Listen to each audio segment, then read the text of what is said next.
Bonjour à tous. J'espère que vous vous portez bien en ce dimanche. Comme promis, je vous partage mes recherches concernant cette fameuse substance orange, présente de manière abondante et même inquiétante sur l'affiche officielle des Jeux Olympiques 2024. Je précise que même si je suis pleinement convaincu de ce que je vais vous exposer, cela reste un début de réflexion et des suppositions qui peuvent être corrigées, et par notre intelligence collective nous permettre d'avoir pour une fois une longueur d'avance sur ce que nous préparent sournoisement en coulisses ces personnes qui se pensent être nos élites, et ainsi nous y préparer pour pouvoir y faire face et réagir en conséquence.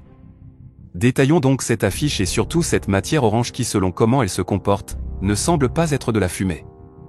Regardez comment elle semble s'enrouler dans le bras de cette femme, s'agglutiner à sa casquette ou aux cheveux du rasta. Regardez comment elle semble se glisser sous le plongeoir. La tour Eiffel, qui en est littéralement envahie de l'intérieur, regardez les extrémités de la matière, cela ne ressemble pas à de la fumée, le dessinateur semble lui avoir donné de la consistance comparée aux fumées en dehors du stade ou à la sortie des avions de la patrouille nationale. Justement, en plus d'avoir remarqué que la patrouille tirait à blanc, cela ressemble plus aux épandages que l'on constate chaque jour dans nos ciels et cette info a son importance. Cependant on se demande si en dessinant la patrouille avec des traînées blanches, Gattoni voulait-il signifier que ces Jeux officialisent la mort de la France ? Car si en plus nous revenons sur la seule partie de l'affiche où l'on voit du public de près, c'est sur le balcon à gauche. Constatez que celui-ci est tenu par Marianne et que Marianne a le bras et la jointure du poignet fissurés. Serait-ce pour dire que la République symbolisée par celle-ci, va s'effondrer et provoquer la chute de son peuple? Au vu des lois qui passent et des coupes à tout va, sans oublier notre argent, qui est dilapidé dans une guerre, qui n'est pas la nôtre. Bref, c'était un aparté, important, mais revenons à notre matière orange. C'est en voyant en fait comment cette matière s'agglutinait aux personnes sur le balcon, que je me suis souvenu d'un jeu de cartes qui si vous le connaissez, il s'agit du jeu tristement célèbre des Illuminati, The New World Order. Vous savez donc que ce jeu dès 1995, on y voyait les deux tours du World Trade Center détruites, le Pentagone attaqué et j'en passe d'autres cartes révélatrices de tragédies survenues après leur édition mais pas que. Ce jeu démontre qu'ils ont programmé notre futur et cela depuis longtemps et ils jouent avec nous. C'est donc dans ce cadre et en ayant constaté la véracité du contenu de ce jeu qui, en abattant tour à tour des cartes d'événements qu'ils exécutent dans la vie réelle, nous pouvons faire le constat que ce jeu nous mènera dans leur plan qui est d'établir leur nouvel ordre mondial à partir duquel ils régneront sur nous. En tout cas, cela tombe bien pour une fois, je pensais à une carte que j'avais vue, qui avait déjà été jouée sûrement pour un test grandeur nature pour en connaître les effets, et dont je me suis souvenu. Il s'agit de la carte de Oregon Crowd.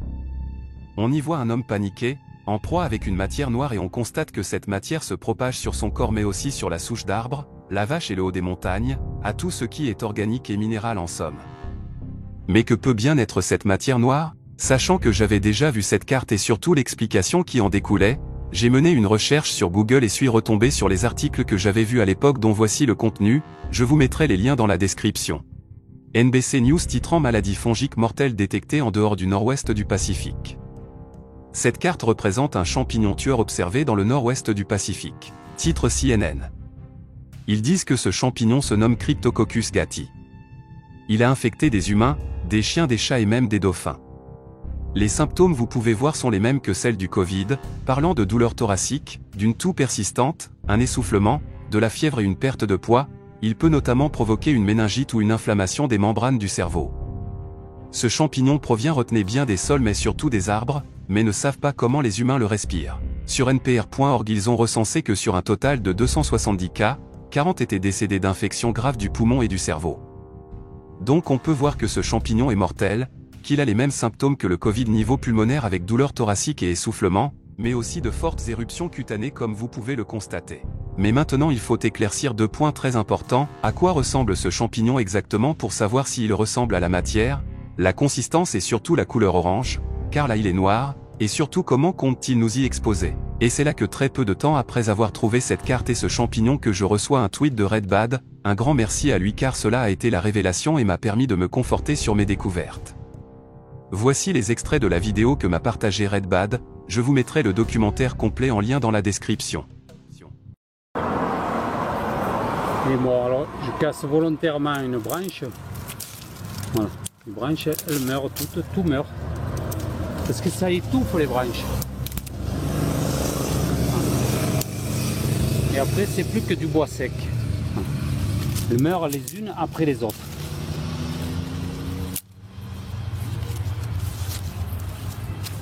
et je vous informe de l'existence des chemtrails. Vous me prenez à l'époque pour un farfelu. C'est vrai, oui, j'en avais pas entendu parler.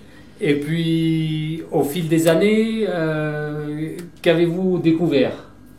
Ben, d'abord, vous m'avez fait découvrir l'existence de ce phénomène surprenant et sa réalité, puisque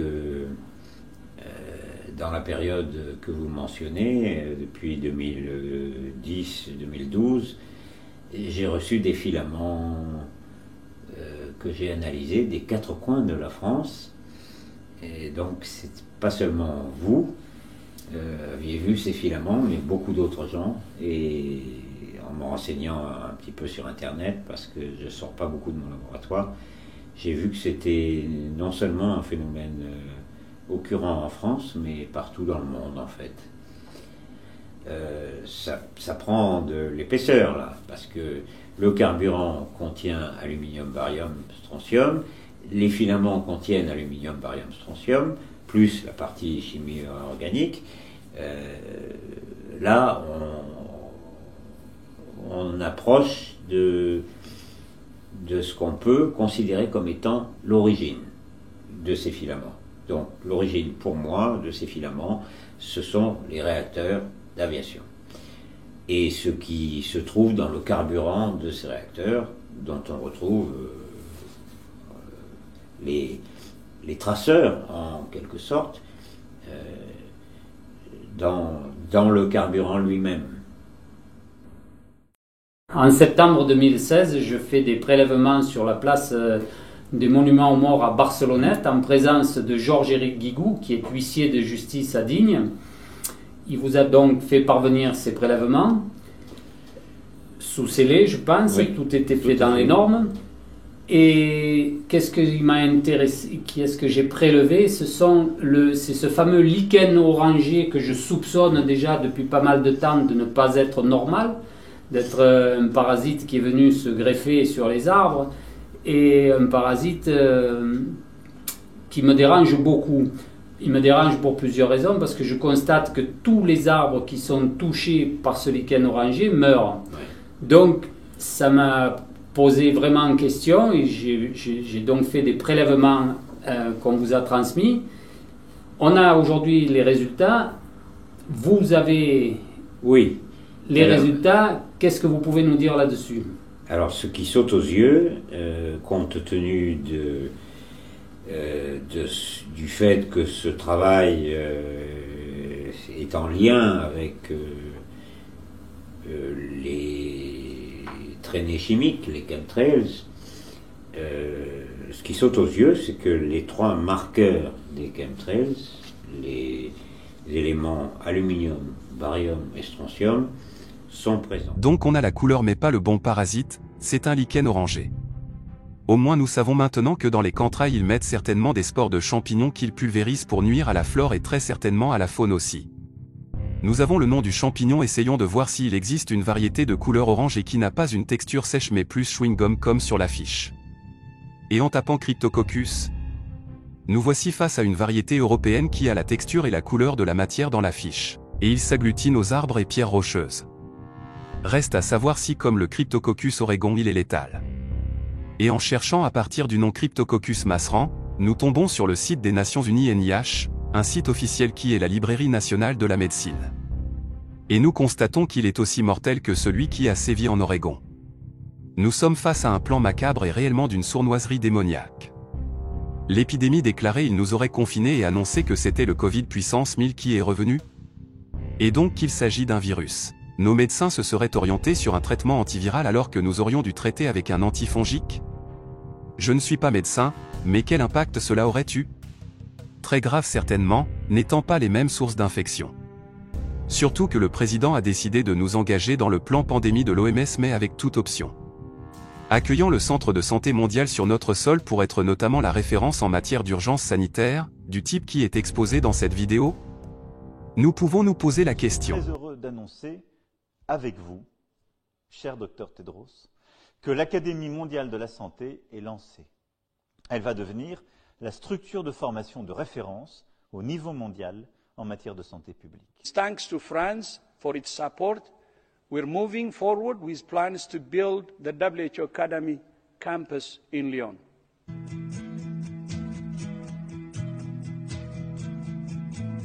The mass casualty management training, it's one of the first courses of the Academy.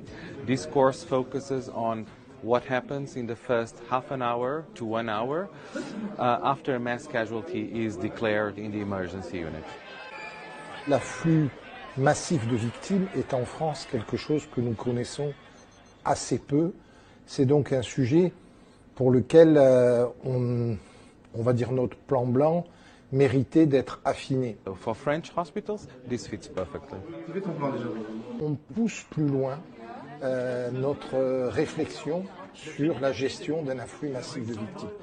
Ce qui me plaît le plus, c'est vraiment cet aspect très interactif, où on se rend compte sur plan, s'il y a un afflux massif de victimes, qu'est-ce qu'on fait et nos moyens, est-ce qu'on est prêt à faire face. Cette formation peut apporter aux équipes hospitalières un savoir-faire en efficacité notamment, pour ne pas perdre trop de temps à réfléchir, mais à agir et surtout à agir précocement. It makes life easier and ultimately we will be saving lives. Et quand pensait-il lancer les festivités? C'est une supposition faite à partir de la courte vidéo qui découle de l'affiche.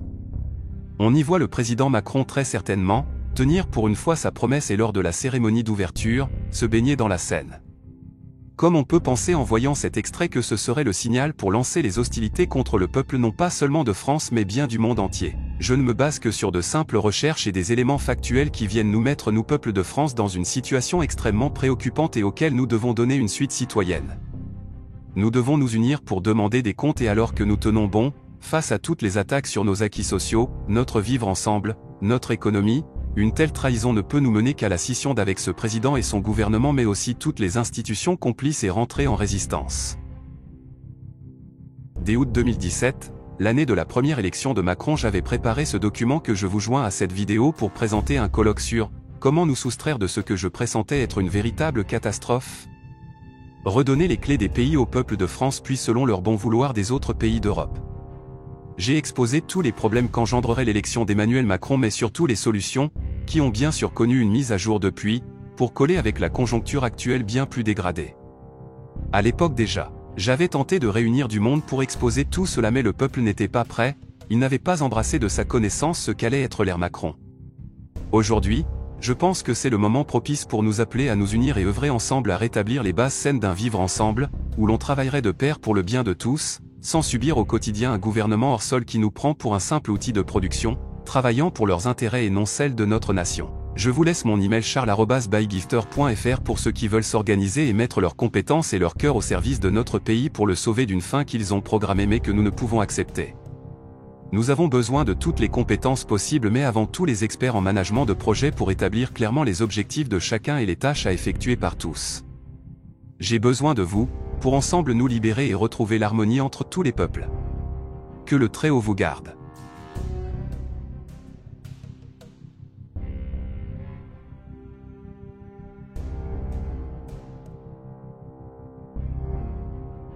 Pour la suite, cliquez sur le lien en description.